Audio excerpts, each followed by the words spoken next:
Let's get more on this now with Fred Hicks, who joins us from Atlanta, Georgia. He's a political strategist and the founder of the Hicks Evaluation Group.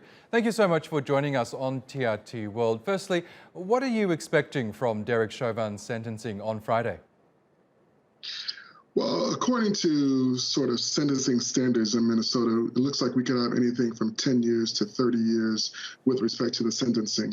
Most experts seem to believe that we're going to see something around 20 to 30 years. And in accordance with Minnesota law, he would serve about 2/3 of that time. So if he's sentenced to 30 years, we would expect him to serve 20 years if he's sentenced to 20 years and so forth. So it looks like somewhere between 20 and 30 years.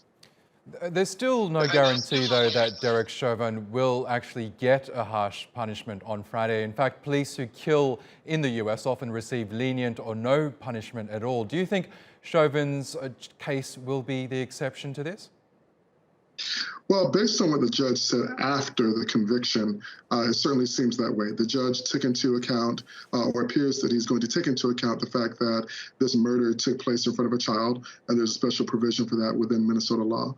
And also the judge made comments about the unusual sort of level of cruelty attached to Derek Chauvin's actions, and that George Floyd indicated that he could not breathe. So at that point, it became, Derek Chauvin became aware of what he was doing and chose to continue with it. So based on those factors, it does seem that he is going to be sentenced to the upper end. Now, the max sentence for something like this is right around 40 years, and most people don't believe that's going to happen. And the bottom end of that scale is around 10 years, but it feels like, based on talking to a number of legal experts, that 20 to 30 years will be the sentence. Maybe as low as 15, but 20 to 30 seems to be the range. George Floyd's murder sparked extraordinary protests against police brutality both in the US and across the globe. Do you expect that this case will result in widespread changes to policing in the US?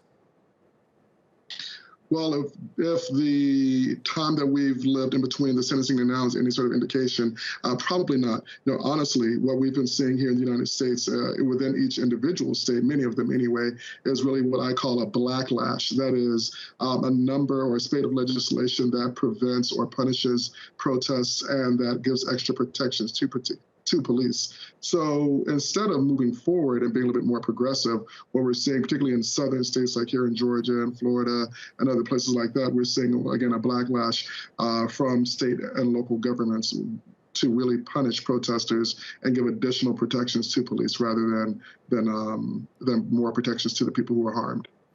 Okay, Fred Hicks in Atlanta. We'll have to leave it there, but thank you so much again for joining us on the program.